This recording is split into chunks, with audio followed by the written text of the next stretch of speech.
Good morning, humans. I wanted to post a video. Well, that's not 100% accurate. I did not really want to post a video. However, Mitchell and I run a company and we have a private platform that we've been posting to just kind of keep in contact with our team. And it just really occurred to me that I haven't really been utilizing social media, and that's really the only platform we have right now. So maybe I should hop on and just say hello. So, first off, hello.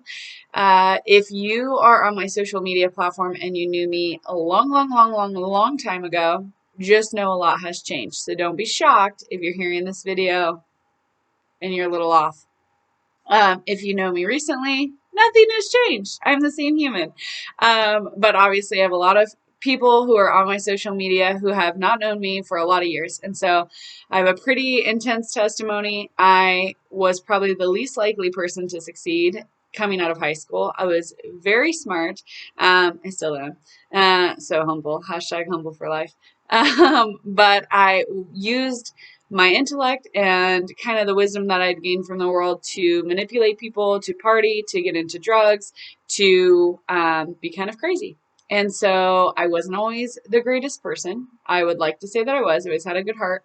But a good heart doesn't get you anywhere in life. I took a lot of poor actions. And it just led me to a really dark place. And I realized that something in my life had to change. I got introduced to some really influential business owners at the time, and it just very much revealed that my life was a mess. It was in chaos, and I was, hosting house parties and doing all this crazy stuff. And I just realized like my life is a mess. I haven't done anything with it. I'm making minimum wage, and I literally have no fruit in the areas of life that I want. And so I made a decision to join the Marine Corps. I didn't really make the decision. I prayed God's will on my life, honest story, after using a Ouija board, which I never should have touched. And I basically woke up the next day, and a Marine Corps recruiter called me, and he asked me if I still wanted to join. And a long story short, I had never applied to be a Marine, but my information was on his desk somehow. So I don't know if somebody had referred me. I really don't know. I just took it as a miracle from God and a sign. And so I joined the Marine Corps. The date that I left, my husband had, my now husband at the time, Mitchell, had been trying to leave for the Marine Corps for like a year and a half, but because of a cat allergy, random, they wouldn't let him leave. And the day that I signed papers was the day that he actually got his leave date, which was May 23rd or 25th, something like that. And my leave date was in April, but I actually went up and I ended up failing the fitness test, even though I had passed with flying colors before. They said it was probably stress, and they sent me home. And my new leave date was May 23rd, 25th, which was the day that Mitchell left. So we ended up going through boot camp together. We never really met. I saw him a couple of times, truly saw him, which normally would not have happened in boot camp, but he ended up having to drop into the female rifle qual because he had gotten a really bad sickness, and like had almost, basically he missed the rifle qual. So he was in the female rifle qual. I actually was best friends with the girl that shipped out of his MEPS unit with him. And so it was just a funny happenstance, providence of God, may you say.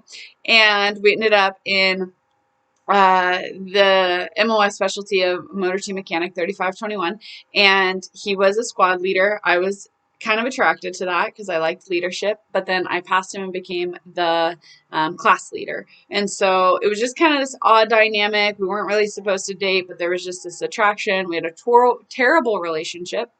And for many months, he didn't even want to date me, and I didn't really want to date him, but there was just this like kind of pursuit that just kept happening. I just kept feeling drawn to him. He kept feeling drawn to me, and it was just this chaos. We were super broken and a hot mess, and so we kind of constantly were just like messing one over on each other.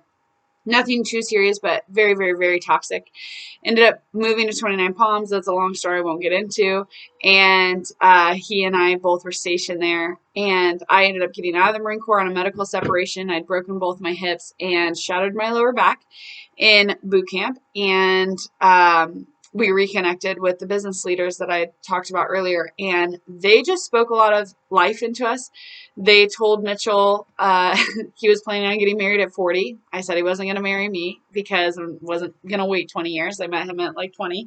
And he ended up meeting this really successful gentleman who's a multimillionaire and just had built such an incredible life, and we really wanted those results. And he told Mitchell that he needed to get his personal life right, and he needed to stop trying to get the milk for free, and he needed to buy the cow, which is a word for a lot of people out there who are struggling with commitment. But Mitchell was pissed off. He was super mad. We drove home like a 20-hour drive, and we didn't really talk a lot. He was just pretty ticked. He was inspired, but just pissed off, honestly. He didn't want to get married. He really wanted to keep having fun in his life. He wanted to continue, pursuing other girls. He just had a lot of thoughts around that, and I was crazy. So you can't ever judge a person. I was like 99% crazy, and he was just like 80% jerk. So it kind of like balanced each other out. But basically, he did. 6 weeks later, he proposed to me. I wanted to plan like a 1 to 2 year wedding. He just really felt very strongly that we should just get married. We were kind of in between on it. We were planning some things out a little while out, but I ended up getting my medical separation paperwork, and they just let me know, my husband wouldn't be on the dependent paperwork unless we were married prior to. So we moved up the wedding a bit, and we got married 6 weeks later. Just a small engagement there. We've been married now for 6 years. We've been together for 8 and coming on 6 years and coming on 8. And it's been really blessed. It has not been perfect. We have had a lot of issues, but we have had really good, incredible mentors in our life that have just spoken a lot of life into us, who have made the decision. We have made the decision to just plug into people who are further along than us. And I think that's honestly the difference, is that when we made a decision to activate mentors in our life, we made the decision that we didn't know everything. And I think a lot of times we go through this life assuming that we'll just figure it out. And the truth is, if you leave a vehicle in the lawn, and you don't take it to the mechanic shop, you don't ever drive it, you don't put oil in it, anything, it's going to rot. And it's going to deteriorate. And most people live their life that way. Most people are literally that car sitting in the field rotting because they think that they can be divorced from their spouse, for 60 hours a week, and they're still going to come home, give each other leftovers, and be married and have a successful marriage. And unfortunately, life doesn't work that way. When people say marriage is hard work, it's not because you work really hard at yelling at each other and fighting each other. It's hard work because you actually have to work on yourself. And you have to change yourself, and you have to make the decision to be different. And, for the first portion of our marriage, we spent a lot of time pointing at each other, looking at what we did wrong. And coming into the new season of our marriage in the last 3 years, we've spent a lot of time focusing on what's right about each other and working on the things that we can fix in ourselves. If you're wondering, the shirt says the future is male and female, because I do not believe that a society of just females would be beneficial to anyone at all. Because who would kill the spiders, first off? Second off, I really like men. I think that they're amazing heroes. And when mentored and coached in life, they are the epitome and the foundation of our society. So I just have to say that. They are ground takers. I've been in a lot of different areas of life. I've been in a super sexist Marine Corps. No offense to the Marine Corps. I love the Marine Corps. I honor the Marine Corps with everything in my heart. I absolutely cherish the Marine Corps. Super sexist environment. I have been in, banking, super sexist environment. I have been in so many different areas. And banking is sexist in the opposite way. It's mostly females. And that was I won't share here, but it was not an easy experience for me. And so, but I needed it. I needed to work some things out. And so anyway, if you just think about society as a whole, there's a reason why there's man and woman, because we're meant to complement each other and to grow each other. Iron sharpens iron. So that's what the shirt says. Anyway, if you disagree with that, tune out to the video. I don't know what to say.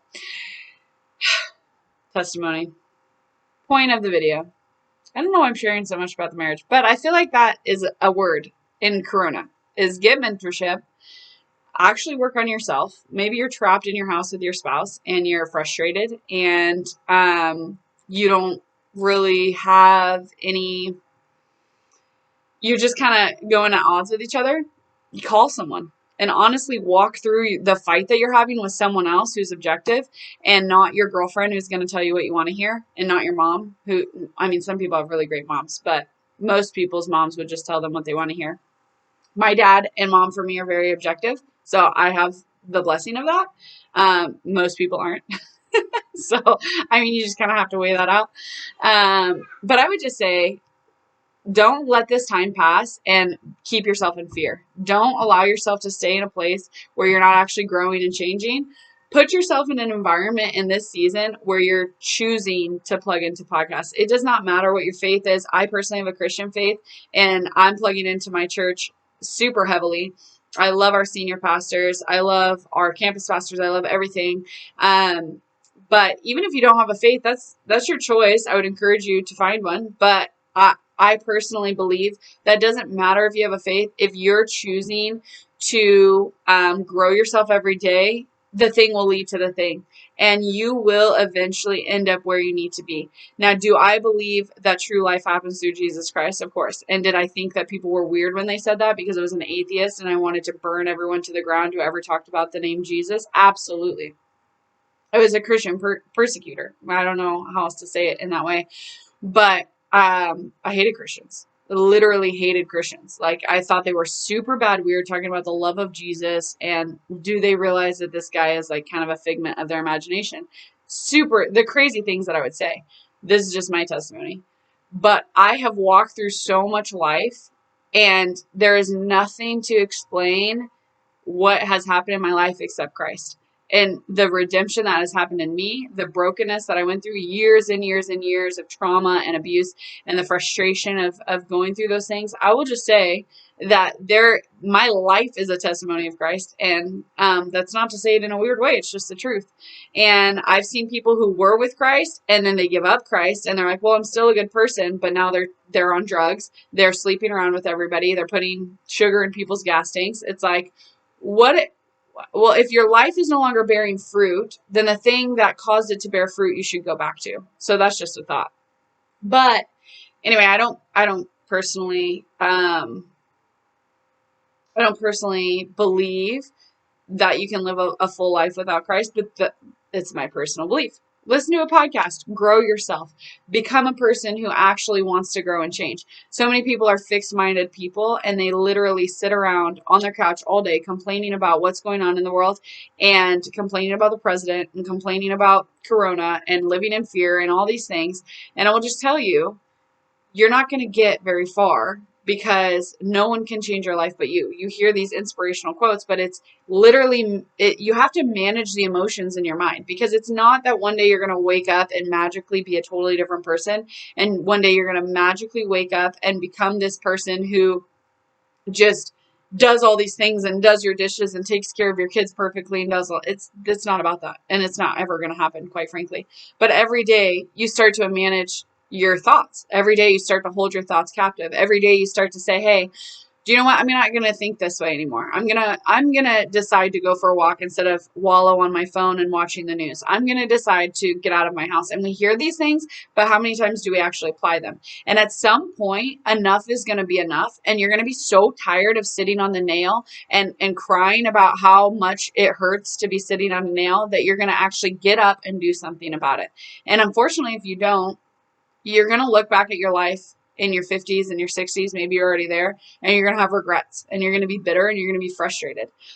And you're going to have a lot of fixed mindsets. And the older we get, the harder it is to change our mindsets. And so I would encourage you to start at whatever age you're at. So if you're 60 now, start working on your mindset, because it's just going to get worse. And the way we think dictates the way we feel in our body. And so if we're thinking negative thoughts all the time, or consumed with the news and the media and all these different things, we're going to start to produce sickness and illness, because all you're thinking about is where your body hurts and what's wrong with you. And it is scientifically proven that our thoughts lead to sickness and illness.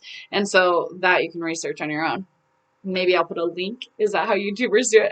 I'm not putting a link. But anyway, I'm just letting you know. I love you.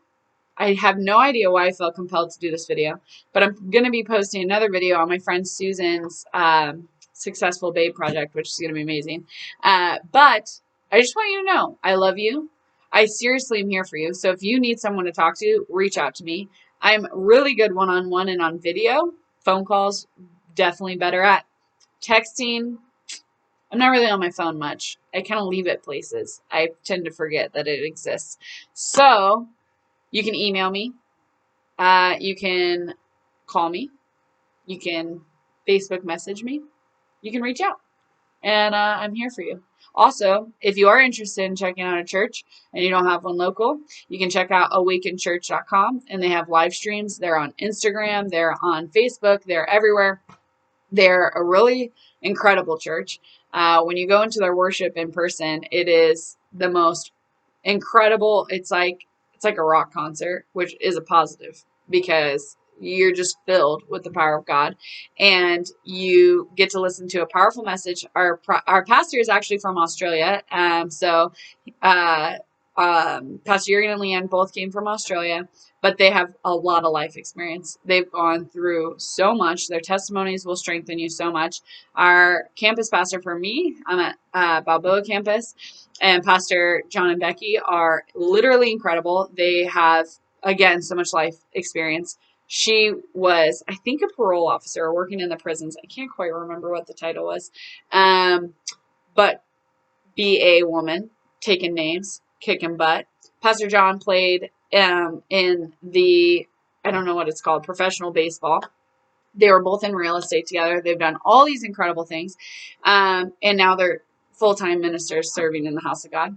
Our North Campus pastor, which is now called our Bressie Ranch, he is phenomenal. He owns multiple businesses. He's a full-time chiropractor who is fighting off this corona on the front lines. And he and his wife's incredible. She is like a prophet of the Lord. If you've ever heard Pastor Michaela speak, she blows your mind. So Pastor Michaela and Matt Hubbard, incredible. I could go on forever.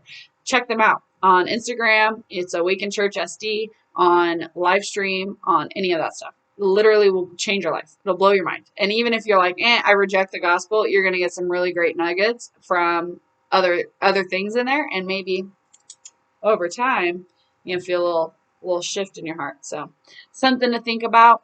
As of right now, this random video is ending. I love you guys, and I really do miss all of your faces. So talk to you soon. Bye.